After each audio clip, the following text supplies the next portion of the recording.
მოგესალმებით, მე ვარ აკენის საჯარო სკოლის მე-11 კლასის მასწავლებელი ილია პაუზიაშვილი. მე წარმოგიდგენთ თემას ჩვენი ბუნება, ჩვენი მომავალი. განსაკუთრებით ერთ-ერთი ლანდშაფტი ეს არ არის ჩემთვის მხოლოდ ლამაზი ბუნება. ესაა მომავალი, რომელიც შეუდარებელია თავისი სილამაზით და მრავალფეროვნებით. ყველა სეზონზე ლამაზია, თუმცა ბუნებას ყველაზე მეტად ზაფხულში უჩნდება. სტუმრს და სკილს. სკილა ადამიანების დაუგებრობა, გულგრილობა და უემოციობა. როდესაც ხელად ყველა აქ გამოდის, მდინარეში განაყოფა. აროს წყალს მიირთმევენ და ტყეში სეირდება. ბოლოს, როდესაც საქმე ტრადიციულ სმაჭავამდე მიდის, კოცონს არ აკეთებს. ლუდის ბოსტებს აქეთით ისჩვიან და არც კი ადარებთ, რომ შეიძლება ხანძრის მიზეზნი გახსნი და ეს ბუნების საგანძური გაანადგურონ. ნარჩენები, რაც სჭირდებათ, უკეთეს შემთხვევაში პარკით ადგილზევე ტოვენ და მანქანიდან გზის ნაპირას ისჩვიან. უარა შემთხვევაში კი ადგილზე მიღმოთან ტყუს ტოვენ და საფრთხეს უქმნიან ცხოველებს და ფრინველებს.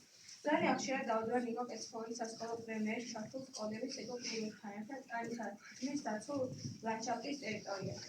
დასწავლის აქციაზე არაერთხელ ყოფილვარ თავადაც ინიციატორი და ჩემი დიდი სურვილია ამის სისტემატურად განხორციელება ზაფხულში.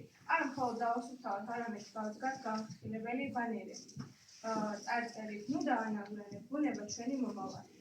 მონადირეები.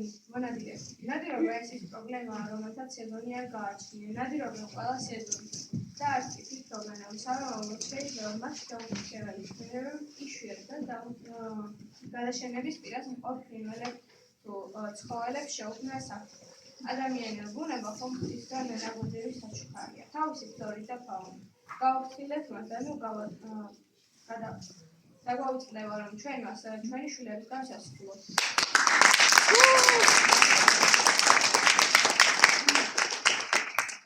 ამ წლის დასაწყისში თანამშრომლობა მქონდა ნიდერლანდების ორგანიზაცია ზიფრიფარისთან, რომელსაც შემთავაზე იდეა, რომ დააფინანსებინათ ეს იდეა, შეგვეძინენ ნაძვები და შემდეგ თეთრის დაცულ ტერიტორიაზე დაგვერგო.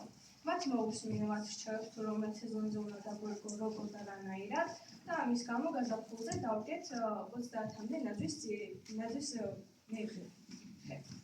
ოქტომბრის დასაწყისში ვიყავი ერასმის თერევანში და უნდა გაგვეტანა პრეზენტაცია, სადაც გავაცნობდით საქართველოს. იქ მყოფმა ბავშვებმა აღმოაჩინეს, რომ არც ერთი არ უყავით ერთი რეგიონიდან კუთხიდან და გადაწყვიტეთ, რომ მოდი ისეთი რამე ჩავამატოთ ჩვენი რეგიონიდან კუთხიდან, რაცო ვიცით ვამაყობთო.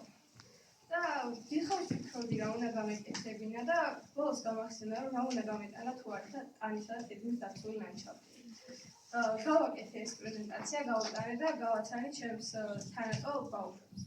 ასევე იანვარში მივიდივარ საფრანგეთში და ვფიქრობ გავაცნო ისევ ერასმის ბავშვებს ტანისა და თითქმის დაცული.